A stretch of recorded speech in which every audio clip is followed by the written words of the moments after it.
Welcome in audiophiles to 2025. I've been kicking around vintage audio for more years than I care to remember.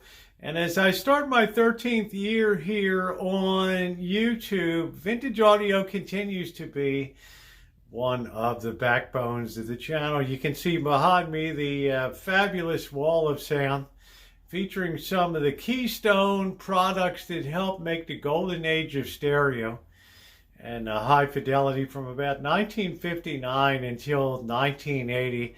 Some of the units that helped make that such a great era in listening. Well, we come to a point today, and I had one of the pioneering channels really on YouTube when it came to vintage audio.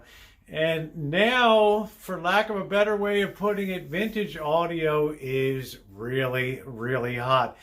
But I need to put out a caveat and a warning to you that there are a few channels out there now, and I'm not going to name the channels out there, but you peruse some of the channels out there, and they're starting to try to steer people towards different parts of the market for whatever rationale they have. One of the craziest ones I heard recently is that Marantz is not as popular as it once was. Well, let me tell you, for those of you who don't know, Marantz was really the middle to upper middle flagship of great vintage audio in the 1970s and the 1980s for one reason and one reason only. Because Saul Marantz started a company in 1954 that was dedicated to get the greatest possible sound, the greatest fidelity that you could get out of a piece of radio equipment. And he succeeded. And he also developed later on that vintage look of that blue-faced dial that has become so legendary amongst vintage audio collectors. But we're at a point now where newcomers, relatively newcomers, they have the ear of people, but they don't have really the sense of how demand really is when it comes to vintage audio. And of all the units that I have on the wall and all the restorations that I've done on the channel since 2013, I can tell you by far, still the number one requested question that I get asked when it comes to buying and selling is, do you have a Marantz unit that you would be willing to sell me? I'm looking for a Marantz unit. You have 4 or 5 of them. Could you sell me one of your units? And as Charlton Heston used to say back in the days of the NRA, over my cold, you'll have to take it from my cold dead hands. That Marantz they're such great units.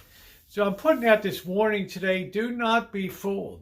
Just like 10 years ago, just like 15 years ago, just like 25 years ago, Marantz continues to be the gold standard of, well, fairly affordable collectability. And if you're in a position where you can buy a Marantz, like a 2270 unit, something like that, you're going to pay a great deal of money, but you're also going to have a unit that's super well made. And it's also componentized, meaning that this board can be taken out and removed. The amplifier board, the power board can be removed easily. They can still be worked on quite easily, and parts are readily available to it. Look, don't let people sway you with false thinking about what's popular in the market and what's not. I've had my finger in the wind for at least 20 years here when it's come to vintage audio, the last 12 of which have been here on YouTube.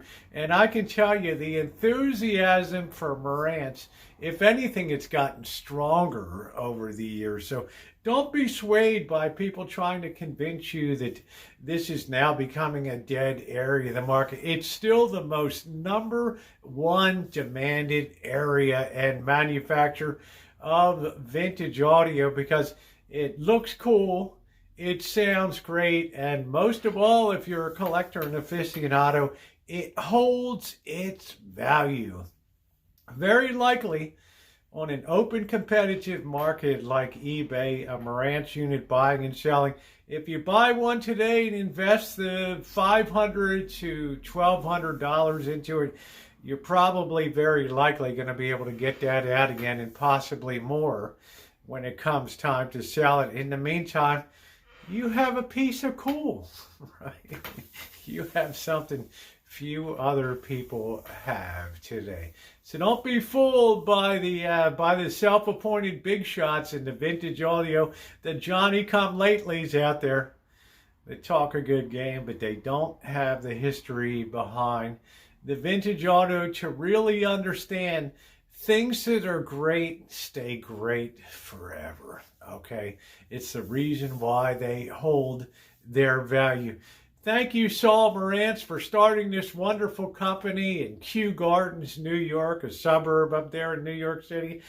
Thank you, thank you, thank you for what you did. Yes, Fisher products are great. You can see my Fisher row here. Every bit is good, but certainly very, very pricey. But there's something really special about Marantz. Well, there's my opinion on it. Vintage audio. Don't be fooled. Don't be a sucker. Thanks, everybody. Your thumbs up are appreciated. If you're not subscribed, there's an entire playlist down there with restorations, beginning with this little puppy. I don't know where in the heck it is, somewhere up there here. The Hampton FM 1980, restored in 2013. Go check some of those playlists there, as well as some of the vintage audio listening experiences, courtesy of the Wall of Sound. The fabled Wall of Sound here on the Rancho. Thanks for watching, everybody.